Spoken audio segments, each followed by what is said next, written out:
Aujourd'hui, Air Force est au Collège Saint-Paul de Varennes en compagnie d'une gang vraiment sympathique, allumée, très vivante. Salut tout le monde, ça va bien? Oui! Je pense que c'est toi, Isabelle, qui a fait appel à nous, c'est ça? Oui, tout à fait. Alors, vous êtes en train de travailler sur un projet vraiment important qui va avoir lieu dans 2 semaines. C'est ça, c'est la Semaine de la vie. Peux-tu me dire un petit peu c'est quoi? Ben, c'est basé pour mettre de la vie au Collège Saint-Paul. Nous, on est un groupe qui sert à ça. On organise des activités durant l'heure du dîner pour que les jeunes du collège s'amusent. Vous êtes où en ce moment dans l'organisation de cet événement-là? Puis on a fait tout au complet la planification, puis on l'a remis à la direction. Puis eux, ils ont accepté nos idées. Et maintenant, c'est de les mettre en pratique. Alors, écoutez, bien sûr, on a quelqu'un à vous présenter, quelqu'un qui est certainement d'attaque pour vous diriger. C'est une personne qui a dirigé plein de projets. C'est une spécialiste en organisation d'événements spéciaux. Alors, elle s'en vient tout de suite vous rencontrer. Elle s'appelle Mariannick Boisvert. Salut Mariannick.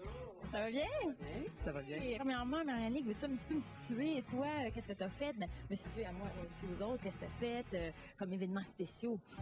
On va y aller le plus proche. Là, le prochain événement que je fais la semaine prochaine, c'est l'ouverture de la boutique aux Clés. C'est la première boutique au Québec, la deuxième au Canada. Donc, c'est un gros événement pour eux. Sinon, je me spécialise beaucoup dans les parties de Noël des entreprises comme Ubisoft. J'ai fait des lancements de films comme Crazy, le film Galaxy. Moi, je voudrais savoir comment qu'on fait pour attirer le plus de gens possible aux activités. D'une part, c'est de bien passer le mot dans l'école. Vous avez un journal étudiant. On peut passer des espèces de feuillettes, tu mets ça dans les casiers ou des choses comme ça pour que tout le monde soit au courant des activités. L'autre affaire que moi j'appelle plus comme virale, là, qui est plus comme en dessous, c'est de trouver des espèces d'ambassadeurs. Donc des gens cool que t'embarques avec toi, tu te dis, hey, parle-en donc aux autres. Moi je trouve toujours que si t'entends parler d'une activité ou d'un événement par le plus de monde cool possible, c'est là que l'activité de...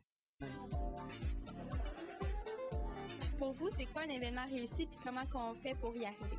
Je pense que la première chose pour que ça soit réussi, il faut que ça soit rigoureux, il faut que ça soit bien organisé. Ça, c'est la règle de base. Il faut être prêt à accueillir les gens, ça, c'est sûr.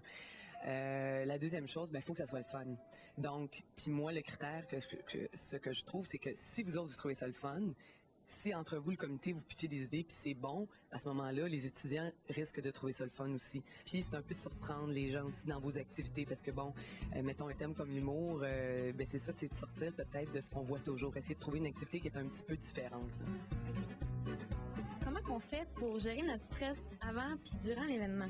Ça, là, c'est une des choses que ça m'a pris du temps avant de comprendre, mais je pense qu'il y a une chose que c'est ma leçon à moi. Ça te donne rien de stresser pour rien parce que t'es comme, mais oui, mais tout d'un coup que, puis si jamais, puis ça te donne rien. Parce que il va en arriver, je vous le dis tout de suite, il va en arriver des affaires, même la journée même, là, même si c'est parfait, là, tout le monde est à l'heure, tout est parfait, il va arriver des choses de dernière minute. Tu prévois toujours un plan B, tout d'un coup, telle affaire fonctionne pas. Mais sinon, à la gang, c'est comme, qu'est-ce qu'on pourrait faire à la place, vite. C'est ça, je vous dis. Il en arrive toujours des petits pépins, puis à ce moment-là, c'est le système D qui embarque, puis là, on trouve une solution. Alors, Isabelle, t'es confiante que ta semaine sera un succès? Je suis très confiante, oui. Oui, puis je voulais aussi bien la remercier beaucoup pour tous vos conseils. C'était super. Oui, merci beaucoup. Hein? Merci. Alors, n'oubliez pas de donner des nouvelles, surtout parce que nos capsules sont toujours sur la garantie. Alors, on va en reparler dans une prochaine capsule, OK? Alors, à la maison, si vous avez envie de rencontrer un pro qui puisse vous aider dans vos projets, n'oubliez pas de nous écrire via le site de Vac TV. Ciao tout le monde!